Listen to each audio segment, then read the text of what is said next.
Hey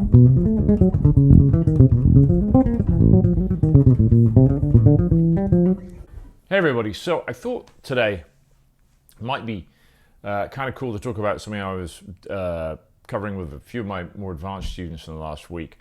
And this is looking at working through sets of chord changes inspired by some of the Coltrane ideas from Giant Steps and some of the Michael Brecker's ideas, which was sort of an expansion on that.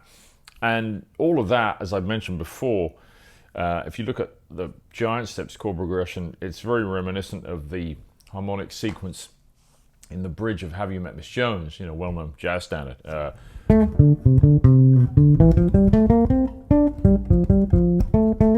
you don't know that tune, check it out, because the bridge is really interesting. So these chord changes give us a lot of possibilities, and not just on the tunes they were actually written for. So for example, if we take Giant Steps and we look at the basic premise of that and some of the movement. So if we look at the beginning of Giant Steps, right? The chords moved B major to D7, G major to B flat 7 to E flat major, right? So if we look at that, we've got 2 beats on B major 7, 2 beats on D7, 2 on G major, 2 on B flat 7 into E flat major there. Then it goes to A minor D, and then the sequence repeats, but starting on G major. There's only 3 key senders in Giant Steps. In the original key it's in, starts off in B major, and it goes through B major, G major, and E flat major, and back up through those 3 keys. That's what it does. Now, if we look at some variations on this, we can also see if we play a turnaround and we tritone the chords in the turnaround, we substitute the chords, then we start getting something that sounds reminiscent to the Giant Steps progression. Let me give you an example of that. So for example, right, let's say we have, let's say we're doing a blues in F, right, and we're kind of tired of playing the last, you know, the typical turnaround at the end, typical jazz turnaround 1-6-2-5. So that refers to the root movement. So if we have a blues in F, the last 2 bars, typically the turnaround would go F7 to D7 to G minor to C7, a 1-6-2-5 idea. 1, 6, 2, 5, right? Very common that. Now, to make it a little more interesting, we can start substituting chords here. So, first thing we can do with this is substitute the 6th chord. So if we go F, instead of playing D, D7, we could play A flat 7 instead. So a dominant chord, a tritone, or flat 5 away from the root of the original chord. So F7, A flat 7, G minor, C7. But then we could also go F, A flat, and then what if we did this? G minor, tritone the C7 to G flat 7. Listen to this. 1, 2, 1, 2, 3, 4. That's kind of nice, right? Notice then we get a chromatic root movement. A flat, going down chromatically to G minor 7 to G flat 7, back to F. That's kind of nice, right? What if we also substituted the remaining chords, that minor chord, right? So we go F7, A flat 7, and then instead of the G minor 7, we substitute it for a C sharp minor or D flat minor 7, and then the G flat 7 to that. Listen, you get this. That's kind of interesting, right? Gives us a different kind of flavor as well there, right? I've also made a little worksheet I'm going to make available if you guys are interested, and I'll put a link at the bottom if you want to grab that. So basically, you know, what we have here is a way of introducing different flavors to the turnaround. Now, that G minor 7, yeah, when we tritone it, it could be nicer to make that tritone a dominant as well. So you get this, listen. And I like the sound of that more, and you'll hear that more often. Now, it's going to be gone really quickly because if we've got 2 beats on each chord, there's not a lot of time to spell these out. However, what's interesting about that, look at the movement. You're going F up to A flat 7 to D flat. Now, this is beginning to sound a little like Giant Steps, which would do. yeah? But we don't get to that A there, we just come right back to the F, right? This kind of sets us on an interesting path. We go, what about if we could start superimposing some giant steps changes on different tunes like a blues, but not necessarily in that turnaround spot, that we can use like part of that and it sounds reminiscent, but a better place, because we really want to establish that sequence of F, A flat 7, D flat, E7 to A. That would give us more of the full flavor of giant steps there, right? And we'd be modulating them from F7 into D flat to A. And now we're thinking of these as dominants. In this case, it's F7 rather than F major 7. But these are largely interchangeable because what we're going to be doing is we're going to be using major triads a lot of the time to outline these. And I'll show you what I mean. So you can kind of like interchange these a little bit and kind of be sneaky about it. It sounds very cool. So let me show you. So let's say we've got the first 4 bars of a blues in F, right? Now, typically, standard blues changes, I'll throw some up on the screen as well. You'd have the 1 chord of F on bar 1, the 4 chord B flat 7 on bar 2, and back to F on bar 3. On bar 4, you might have a C minor to F7, 2 beats on each to take you into the 4 chord of B flat 7 on bar 5, as an example, right? So, that's okay. But what if we wanted to add something different? What about this? What if we could work out a way of using those giant steps changes, right, and getting something like this? 1, 2, 1, 2, 3, and.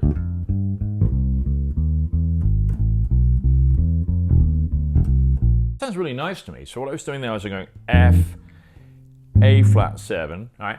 Now we could either go to D flat major, but I'd kind of rather go to D flat 7 here. Listen. And then A7, C7, F, maybe B7, and that takes us to our 4 chord of B flat. Pretty neat, yeah? If I walk through it too, you see it sounds quite natural to me. 1, 2, 1, 2, 3, and.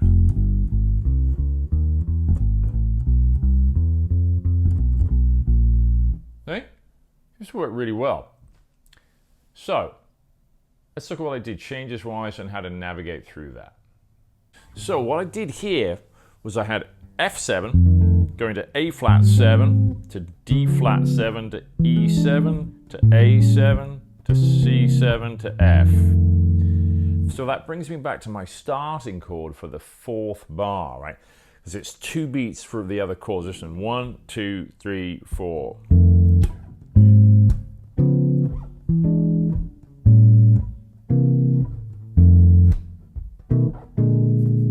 My 4 chord of B flat 7 there, right? And in my ear that sounds really nice. It's a really cool way of going from your 1 chord to the 4 chord on bar 5, but it's like an alternate route to get there, you know?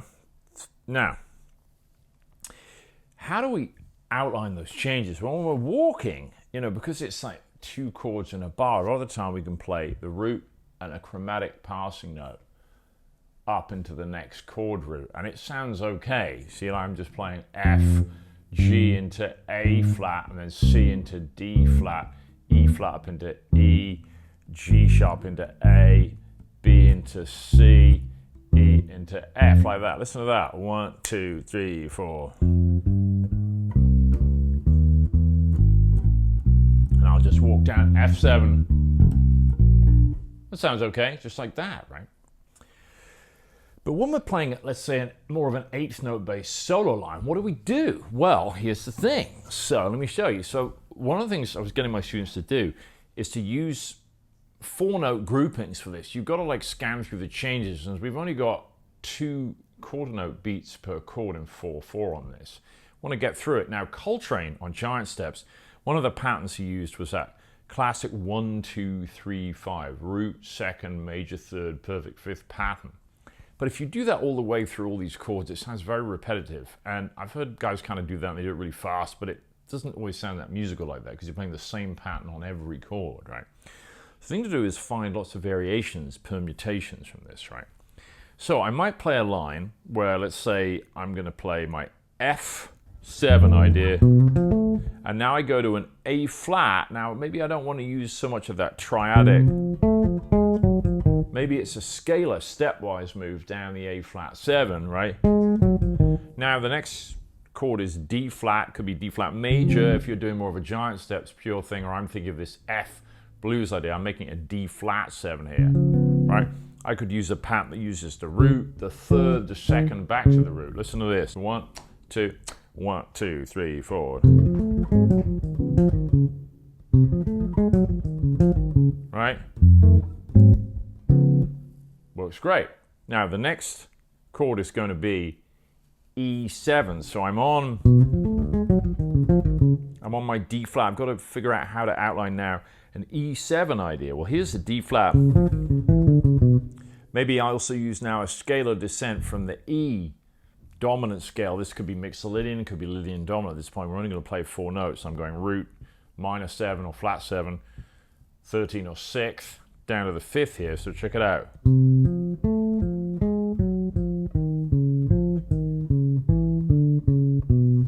That leads me into my A7 quite nicely, right? So our chord changes are 1, 2, 3, 4. Yeah? And I play this line. 1, 2, 1, 2, 3, 4. Works great. Yeah? Now, next chord is C7. Here's my A. So what if I go up through now? Maybe something different. So I go.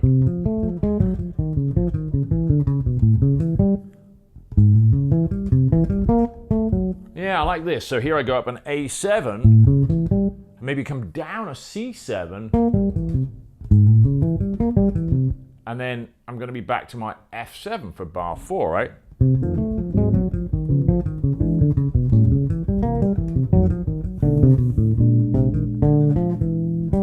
And that takes me into my B flat 7 there, right? You can hear the changes, I think, really clearly, but you notice I'm playing different pattern, you know, mixing stuff up on each chord. So I'm not playing the same pattern consecutively in one bar. That's the crucial thing here. I have different shapes and structures. They're based on triads or stepwise scalar movement, right? So we're varying it. We're not just playing a 1, 2, 3, 5, 1, 2, 3, 5. You see, that's very repetitive. Now, if you do want to start off with playing the same pattern, just to kind of get yourself scanning through these chord changes, what I would suggest is at least, instead of going like this, F, A flat, D flat, E, try varying the direction. Like that, you see?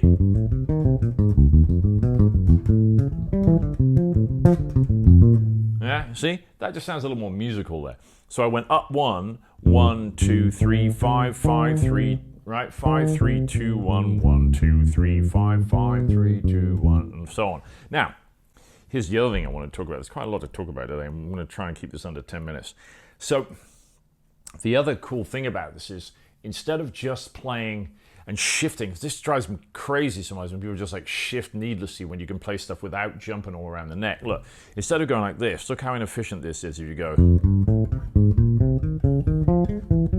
I mean, it's all right, but man, you're moving a lot. What if you see, look what I'm doing. You see? I get from F to A flat, D flat, E to that A7 here, and now I can play that A7 there. I've only moved a couple of frets, haven't I? F, down to the A flat, stay here for the D flat, now up 1 fret for E7, and now from here, it depends on what I want to play. I could do 1, 2, 3, 5 here, and then back down C if I want to keep that pattern going, right? So, and then from A to 5, 3, 2, 1 on C7, and then I'm back to F. Let me show you that fingering again, all right, just in case you missed that. So we're going up on 1, 2, 3, 5 Coltrane idea, 1, 2, 3, 5. Back down 5, 3, 2, 1, inverting or reversing it for the A flat 7. Now we got D flat 7, right? So we go up that from here, yeah, and then back down E7, 5, 3, 2, 1. See, I move up a fret, 5th of E, 3, 2, 1, and E, right? Yeah. And now I'm here for A, so I can go up A or down, whatever I want to do, right? So,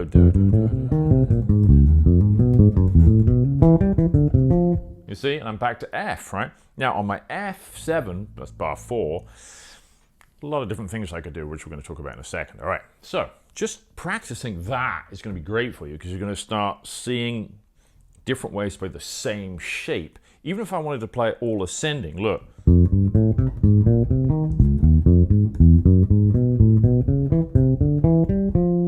See, I actually only moved, I started here, ended up here, up 2 frets. That's pretty cool, right? So there's a little kind of like introduction to some of this stuff, and gives you kind of like a little bit to run with. As always, if you want to support the channel, please do. You can pick up the worksheet. I'm going to put a link if you want to purchase that, and that'll be like the price of a coffee. If you want to go to my website, there's a small sale going on at the moment. I think it's like $10 off all the bundles, as I recall. That's at rufusphilpot.com on the store there for PDFs and videos. You can hit me up about lessons. I'm still doing lessons principally via Skype. I offer those in 3 different lengths as well. You can email me about that. And there's contact information on my website, and you can also do the Buy Me a Coffee donation too if you just want to do that. Anyway, so hopefully you enjoyed that. There's a lot of stuff in there, so unpack it slowly. Go through with that, all right? Don't forget to like, and please subscribe if you aren't subscribing already, and I'll see you on the next one. Okay. Bye.